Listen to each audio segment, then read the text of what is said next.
तर मग या मालिकेच्या आजच्या भागामध्ये सायली अर्जुनकडे दुर्बीण देते आणि त्याला म्हणते, हे घ्या आणि ॲडव्होकेट अर्जुन सुभेदारांच्या नजरेतून त्या सोन्याच्या तुकड्याला पहा.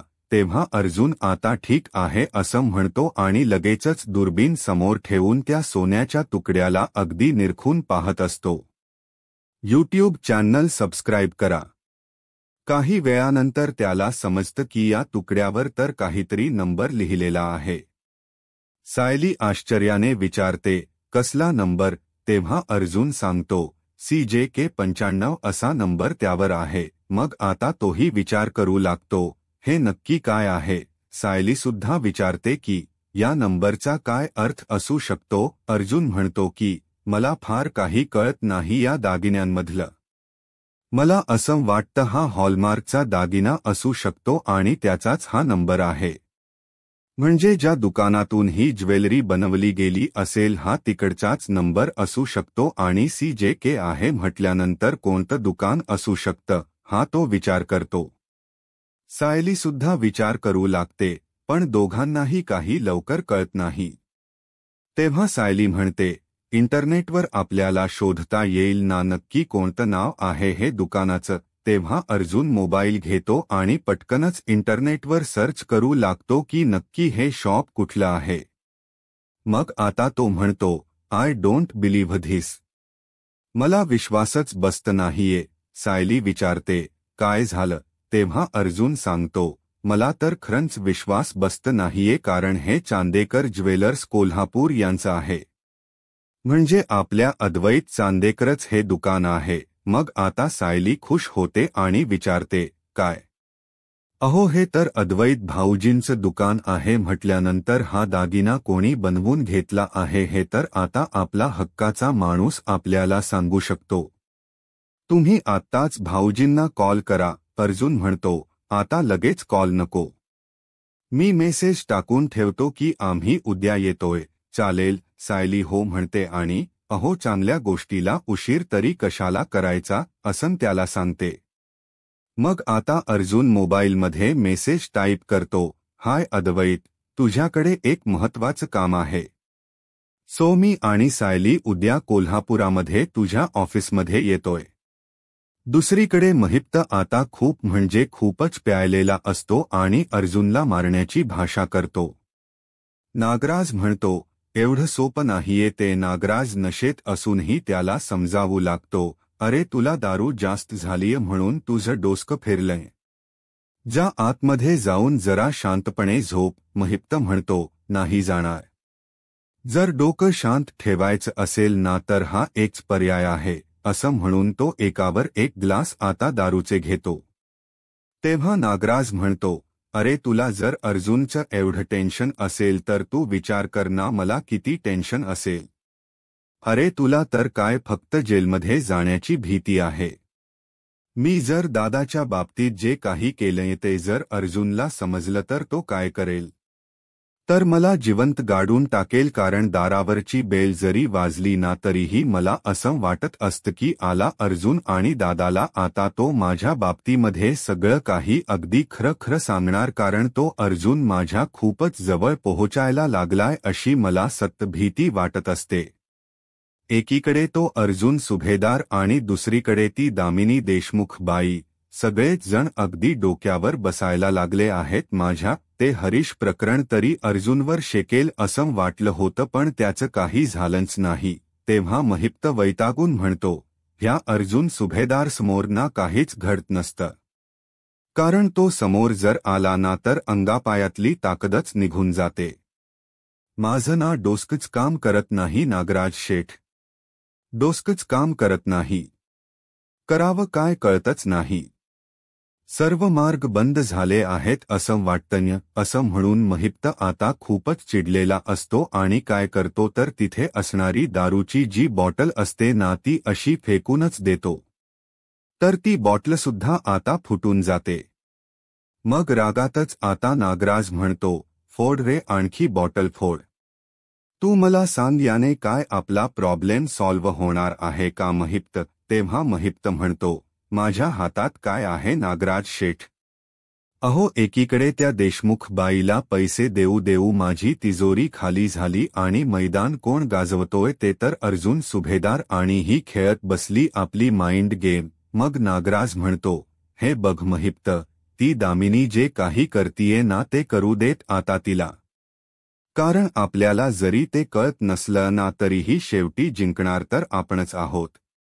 लक्षात ठेव, जिंकणार तर आपणच, असं म्हणून तो मोठ्या मोठ्याने बोलतो. आता बस झालंच, जा तू शांतपणे झोपायला जा. महिप्त म्हणतो, नाही नागराज शेठ, नाही झोपणार मी आता, आपण अजून दारू पिणार. असं म्हणून महिप्त स्वतः आता पुन्हा एकदा दारूची बॉटल घेतो आणि दारू पीत असतो. तेव्हा नागराज त्याच्याकडे पाहतच राहतो, कारण त्या दोघांनीही एवढी ड्रिंक्स केलेली असते की त्या दोघांना कसलंही भान राहिलेलंच नसतं. ते दोघेही अगदी नशेत असतात, त्यामुळे काहीही बडबडत असतात. दुसरीकडे रविराज आणि प्रतिमा दोघेही घरी आलेले असतात. तेव्हा दोघेही एकदम विचारातच असतात. प्रतिमा आता लगेचच रविराजला पाणी देते तर रविराज एकदम आपला शांत शांत बसलेला असतो. मग आता प्रतिमा मुद्दामहून विचारते, काय हो, कसलं एवढा विचार करताय? तिकडून निघताना तुम्ही गाडीतून सुद्धा काही बोलला नाहीत माझ्याबरोबर. असं का? मग आता काय डोक्यात काय चालू आहे तुमच्या, असं ती विचारते. तेव्हा रविराज म्हणतो की, तुझ्या डोक्यात जे चालू आहे ना तेच माझ्या डोक्यात. तुला समजलं असेल ना पूर्णाईत नवीच्या बाबतीत काय बोलल्या ते, पण आजकाल ती वरचेवर खूप खोट बोलतीय. प्रतिमा म्हणते, हो ना, मी सुद्धा तोच विचार करतीये. रविराज म्हणतो, पण पूर्णाई असं नाही बोलू शकत कधी की तीच खोट वागणं वाढत चाललंय. नक्कीच त्यांच्या लक्षात काहीतरी आलं असेल. प्रतिमा म्हणते, हो मलाही तेच वाटतं की ती नक्कीच काहीतरी सारखं सारखं खोट बोलत असणार आणि आपल्यालाही जाणवतं ना होते कधीतरी तुमच्याही लक्षात येत असेल ना. आता आपणच आपल्या मुलीला समजवायला हवं. त्यामुळे तुम्ही तिच्याबरोबर जरा थोडं बोला. तिला विचारा नक्की काय खोट बोलतीयस तू, नक्की प्रॉब्लेम काय आहे तुझा. तेव्हा रविराज म्हणतो, ठीक आहे, असं म्हणून तो प्रियाला कॉल करतो. दुसरीकडे प्रिया आयटीतच रूममध्ये बसलेली असते. तेव्हा तिला समजतं की बाबांचा कॉल आलाय. ती रिसीव्ह करते आणि घाबरतच विचारते की, काय झालं बाबा, असं म्हणून मनात ती विचार करत असते की म्हातारीचं बोलणं जास्त किल्लेदाराने मनावर घेतलं की काय. रविराजला आता अजिबातच तिच्याबरोबर बोलण्याची इच्छा नसते, पण तो थोडा रागात असतो आणि म्हणतो, हे बघ, उद्या ना घरी ये, जरा बोलायचं तुझ्याशी. मग प्रिया काही न बोलता रविराज फोन ठेवतो, कारण त्याने तिला सक्त ताकीदच दिलेली असते. मग प्रिया म्हणते, हॅलो हॅलो बाबा थांबा ना, तरीही आता ते फोन कट करतात. मग प्रियाला भलतंच टेन्शन येतं. तेव्हा प्रिया मनात विचार करू लागते की, किल्लेदार उद्या फक्त लेक्चर झाडेल की अजून काय करेल. मला तर कळतच नाहीये, आणि या म्हातारीला तरी काय गरज होती मध्येच पचकण्याची उगीच, आणि एकतर साध्या सरळ सुनेचं नाटक करून मला अक्षरशः कंटाळा आलाय.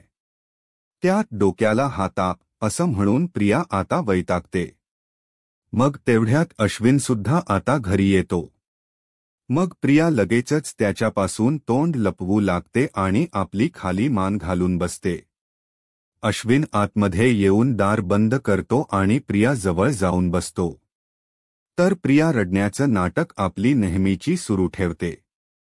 तेव्हा अश्विन विचारतो, काय ग तन्वी, पूर्णा आजी असं का म्हणाली की हल्ली तू खूप खोट बोलतेस म्हणून. मग प्रियाला समजलेलं असतं की फक्त अश्विनच असा आहे जो मला सिंपथी मिळवून देऊ शकतो. म्हणून ती आता रडण्याचं आणि जास्तच हर्ट झाल्याचं नाटक करत म्हणते, अश्विन अश्विन, तुला माहितीये ना सायलीचा स्वभाव चांगलाच माहीत असेल ना. ती सगळ्यांना अशी माझ्या विरोधात ना नेहमी भडकवतच असते. पण आता कुणीच माझ्यावर विश्वास सुद्धा ठेवत नाही. अरे मला बाबांनी कॉल सुद्धा केला होता आणि मला उद्या त्यांनी भेटायला सुद्धा बोलावलंय. अरे म्हणजे माझी काहीही चूक नसताना मलाच प्रत्येक वेळी असा ओरडा खावा लागणार का. तेव्हा आता अश्विन त्यावर काहीच उत्तर देत नाही आणि मग म्हणतो की ठीक आहे, रविराज काकाने उद्या बोलावलं ना तर आपण जाऊयात. तेव्हा प्रियाला आता भीती वाटू लागते. जर काही उलटसुलट रविराज काही बोलला तर अश्विनला सुद्धा काही गोष्टी समजतील आणि म्हणूनच ती म्हणते, नको नको, मी आपली एकटी जाईल ना रे अश्विन. पण अश्विन, तुझा माझ्यावर विश्वास आहे ना रे, की तूही मला असं आता एकट पाडणार आहेस. असं म्हणून ती आता रडू लागते आणि सिंपथी मिळवण्याचा प्रयत्न करत असते. तेव्हा अश्विन म्हणतो, तन्वी, अगं मी असं काही म्हणालोय का तुला?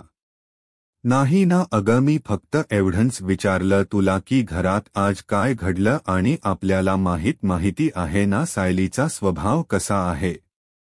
ती कशीही वागू देत, पण तू ना आता तिला उत्तर द्यायला जरा शिक. तेव्हा प्रिया म्हणते, अश्विन, जर तुझी साथ असेल ना मला तर मी कुणालाही सामोरी जायला तयार आहे आणि उत्तरसुद्धा द्यायला तयार आहे. मग त्या सायलीला कितीही वाईट वागू दे अश्विन, तू फक्त नेहमी माझ्यासोबत राहा आणि मला अजून दुसरं काहीच नकोय रे, कारण तुझा हा विश्वास आहे ना तीच माझी खरी ताकद आहे. असं म्हणून ती मुद्दामच अश्विनच्या जवळ जाते आणि त्याला मिठी मारते.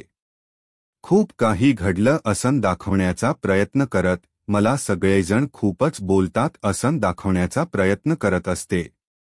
तेव्हा अश्विनसुद्धा वेडा लगेचच तिला जवळ घेत तिच्या डोक्यावरून हात फिरवत म्हणतो, शांत हो तन्वी, शांत हो, हे बघ मी नेहमीच तुझ्याबरोबर असणार आहे आणि पूर्णा आजीला तुझ्याबद्दल जो काही गैरसमज झालाय ना तो मी खोडून काढेन. असं म्हणून अगदी लहान बाळासारखं तो तिला समजावतो. तर प्रिया हसत असते, कारण तिला एवढंच हवं असतं की अश्विन जर माझ्या बाजूने असेल ना तर मला दुसरं कोणी कितीही बोलू देत, तो माझी ताकद आहे आणि त्याला मी खुश ठेवणं खूप गरजेचं आहे. त्याची सिंपथी मिळवणं गरजेचं आहे. दुसरीकडे प्रताप आणि कल्पना दोघेही रूममध्ये बसलेले असतात. प्रतापला समजतं की कल्पना आज खूप डिस्टर्ब आहे. मग आता तो मुद्दामहून तिला विचारतो, काय ग कल्पना, काय झालं? काय ग, तन्वीच्या वागण्याचा विचार करतेस ना तू? कारण पूर्णाई म्हणाली तन्वी आजकाल खूप खोट वागते, खोट बोलते, त्यामुळे तू जास्त अस्वस्थ झालीस. हो की नाही? तेव्हा कल्पना विचारते, तुम्हाला कसं समजलं? मग आता रविराज म्हणतो, कल्पना, आपण एवढी वर्ष संसार केलाय तो उगीच केलाय का? अगं इतकं तरी आपण एकमेकांच्या मनातलं ओळखतोच ना. अगं आता तुझ्या कपाळावर आठी होती आणि जिचा विचार केल्यानंतर कपाळावर आठी येते अशी एकच व्यक्ती या घरात आहे, ती म्हणजे तन्वी. असं म्हणून आता प्रताप अगदी स्पष्टपणे काही गोष्टी तिच्याबरोबर बोलतो. तो तरीही आता कल्पनाच्या डोक्यात काही प्रकाश पडत नाही. ती प्रियाचीच बाजू घेते आणि त्याला म्हणते की तुम्ही इतकं टोकाला जाऊ नका. हा हो, आता तन्वी काही बाबतीमध्ये चुकते हे पूर्णपणे खरं आहे, पण ती अल्लड आहे आणि अर्जुनच्या बायकोवरती तिचा राग आहे ना, आणि म्हणूनच ती कधी असं भलतंच काहीतरी करून बसते, म्हणजे तिच्या सासूसारखं. हो ना, असं प्रताप मग कल्पनाला उत्तर देत विचारतो. अगं तू नाही का सायलीवरच्या रागापोटी स्वतःचा मेंदू बंद करून घेतला?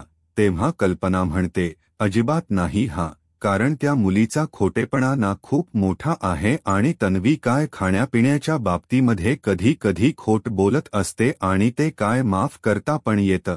तेव्हा प्रताप विचारतो, हो का? असं आहे, ती इतकंच खोट बोलली फक्त खाण्यापिण्याच्या बाबतीत? मग आता कल्पना एकदमच गप्प राहते. ती काहीही बोलत नाही. तेव्हा कल्पना उत्तर दे असं प्रताप पुन्हा विचारतो. तेव्हा कल्पना म्हणते, नाही हो, एवढंच नाहीये. ती आपली बऱ्याचदा अशी खोट बोलतच असते. असं प्रियाबद्दल आता जेव्हा ती सांगते तेव्हा रविराज मात्र हसतो आणि म्हणतो, तुझा जिच्यावर आंधळा विश्वास आहे ती तुझी सून खोट बोलते आणि हे तुला स्पष्टपणे दिसतंय. हो की नाही? असं म्हणून आता तो तिला विचारतो आणि म्हणतो, चांगलं आहे हा, चांगलं आहे, आणि तू तुझ्या डोळ्यावरचा काळा चष्मा उतरवला जरी नसलास तरीही तो काळा रंग अगदी धुसर होतोय आणि त्यातून प्रकाश येतोय. चांगलं आहे हा, चांगलं आहे असं म्हणून प्रताप आता कल्पनाचेही डोळे उघडण्याचा प्रयत्न करतो की प्रिया ही खोटारडी आहे आणि ती खोट बोलते आणि सायलीचा खरेपणा तिच्यासमोर तो आणण्याचा लहान सहान गोष्टींमधून प्रयत्न करत असतो. परंतु सायलीने विश्वासघात केल्यामुळे कल्पना काही सहजासहजी तिच्यावर विश्वास काही ठेवत नसते. तर आता दुसऱ्या दिवशी सायली आणि अर्जुन लवकर सकाळी आवरतात. मग आता सायली म्हणते, अहो कलाचा फोन आलाय. अर्जुन म्हणतो, घे की. मग सायली आता कॉल रिसीव्ह करते आणि हॅलो कला बोल ना असं म्हणते. तेव्हा आता कला विचारते, काय ग अर्जुन भाऊजी इकडे कोल्हापूरला यायला निघालात हे खरं आहे का? अगं मला सकाळी चांदेकरने सांगितलं. सायली म्हणते, मग अद्वैत भाऊजी आता खोट बोलतील का? ती म्हणते, अगं त्याचा काही भरोसा नाही. मला वाटलं खोट वगैरे बोलत असतील. तुम्ही डायरेक्ट घरीच या. हा काय बनवू तुम्हाला जेवायला? असं कला विचारते आणि भाऊजींना काय आवडतं? तेव्हा आता सायली म्हणते, ऐक ना कला, अगं ऐक ना, आम्ही नंतर निवांत येऊच, पण आता खूप महत्त्वाच्या कामासाठी आम्ही तिकडे येत आहोत. म्हणून आम्ही थेट ऑफिसलाच भेटू तुम्हाला आणि काम झाल्यानंतर लगेचच निघू इकडे यायला. तेव्हा कलासुद्धा तिची सिच्युएशन समजून घेते आणि म्हणते, ठीक आहे, आपण सगळेजण मग ऑफिसलाच भेटूयात, चालेल? तेव्हा सायली म्हणते, हो चालेल आणि 5-6 तासामध्ये आम्ही कोल्हापूरमध्ये असू असंही सांगते. तेव्हा ठीक आहे असं कला म्हणते. आता दोघीही एकमेकींना बाय असं म्हणतात आणि मग फोन ठेवतात. तर अर्जुन म्हणतो, या दोघांचं ना सेम असंच आहे. तू म्हणतेस ना ते एकमेकांशिवाय काही राहता येत नाही असं काहीतरी. तेव्हा सायली हसते आणि म्हणते, अहो तुझं माझं जमे आणि तुझ्या वाचून करमेना. तेव्हा अर्जुन म्हणतो, एक्झॅक्टली सेम असंच आहे.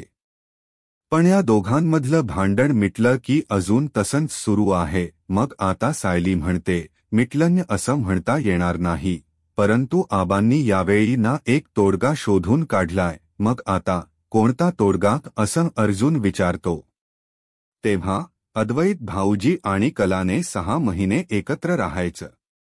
बघू आता आपण काय होतं ते, कारण तुम्हाला माहीतच असेल कलाना खूप हट्टी आहे, काही ती कुणाला सोडणार नाही. मग आता अर्जुन हसतो आणि म्हणतो, अद्वैत सुद्धा काही कमी नाहीये, मी चांगलाच ओळखतो त्याला.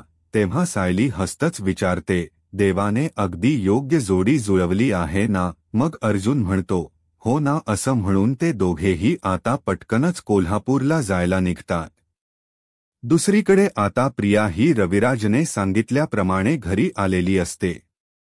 तेव्हा आता रविराज हा अगदी सिरियस झालेला असतो आणि प्रियाला सर्वांच्या मध्येच उभा करतो आणि काल जे काही घडलं ना त्याचं एक्सप्लेनेशन मला हवं असं म्हणतो. तर प्रिया अगदी रडकुंडीला आलेली असते. सुमन, नागराज आणि त्याचबरोबर तिथे प्रतिमा देखील असते आणि पुन्हा एखादी गोष्ट सावरून घेण्यासाठी अजिबात खोट बोलायचं नाही अशी ही सक्त ताकीद तो आता देतो. तेव्हा हे ऐकून प्रिया तर खूपच घाबरते. रविराजने आता तिला अगदी स्पष्टपणे ओळखलेलं असतं की काही गोष्टी सावरून घेण्यासाठीही आपली अशी खोट बोलत असते म्हणजे असतेच. मग आता तो रागातच विचारतो, खरं खरं आहे ते सांग पटकन. त्यावेळी आता सुमनलाच प्रश्न पडतो, नक्की काय झालं असेल आणि पूर्णा आई असं म्हणाल्या तरी काय भाऊजी?